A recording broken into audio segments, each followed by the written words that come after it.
Kindness can come when we least expect it, sometimes from the house next door. After her husband passed, Martha's world grew quiet. Too quiet. The clock ticked louder than laughter once did. The garden, once full of his touch, now stood still. Her days became long walks to the mailbox and tea alone by the window. Until one morning, a moving truck pulled up next door. A young man and his teenage son stepped out. Boxes, laughter, noise, the sound of life returning to the street. Martha smiled as the father waved. "Hi, I'm Greg. This is my boy, Tyler. We're your new neighbors." For the first time in months, she felt warmth that wasn't from the son. "Welcome," she said softly. "It's good to have company again." Greg offered to help her carry groceries that week. He fixed the squeaky gate, mowed her lawn, and even brought her soup when she caught a cold. He never asked for anything, just kindness for kindness. "You remind me of my mom," he said one evening, as they shared coffee on the porch. Martha smiled. "Then I'll take that as a compliment." They became a small family, dinners, small favors, warm conversations, and for the first time since her husband's passing, she laughed again. But then, something strange began to happen. One day, Martha noticed her silver locket missing, the one her husband had given her for their 30th anniversary. She thought she'd misplaced it. She looked through drawers, under cushions, even checked the washing machine. Nothing. Then, a week later, the envelope of cash she kept for groceries, gone. Her heart sank. Only 2 people had been in the house lately.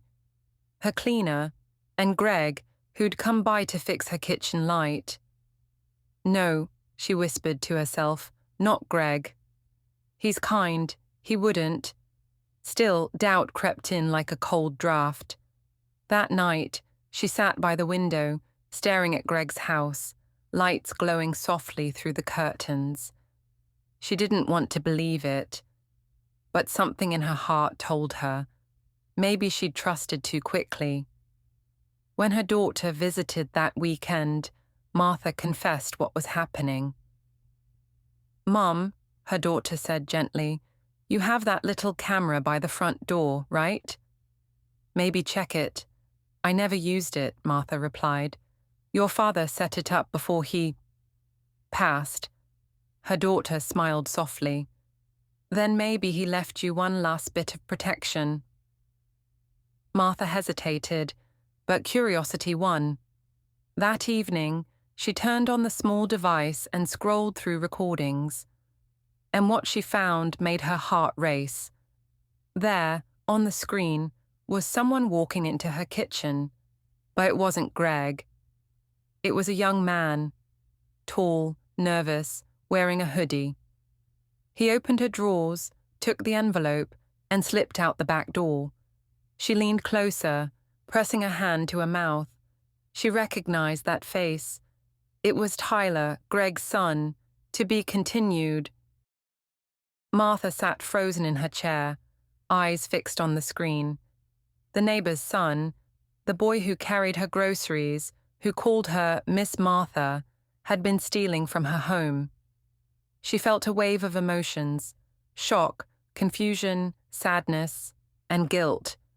She'd almost accused his father.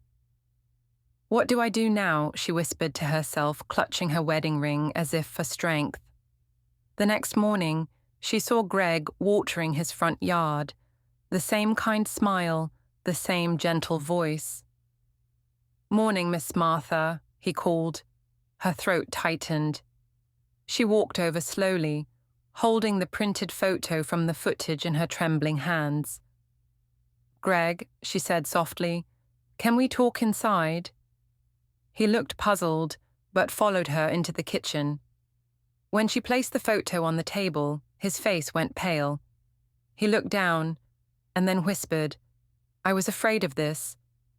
"You knew?" Martha asked, tears welling up. He nodded slowly. I suspected. He's been different lately. Ever since the move, he sat down, covering his face with his hands. I'm so sorry, Martha. I'll make this right. Every dollar, everything he took, I'll return it. She looked at him for a long moment, then placed her hand over his. You don't owe me money, Greg. You owe your son the truth outside. Birds sang in the garden. The same garden her husband once tended, now alive again, even in this painful moment. That afternoon, Tyler came over, head down, eyes red from crying. Miss Martha, he said quietly, I'm sorry. I took things I shouldn't have. I thought you wouldn't notice. She looked at him for a moment, seeing not a thief, but a frightened boy. You made a mistake, she said gently, but you came here to fix it. That matters more than the things you took. Tyler nodded, tears falling freely. I'll make it up to you. I promise, she smiled faintly. You can start by helping me in the garden. It could use some young hands. He looked up, surprised, then smiled for the first time in weeks. From that day on, Tyler helped her every weekend.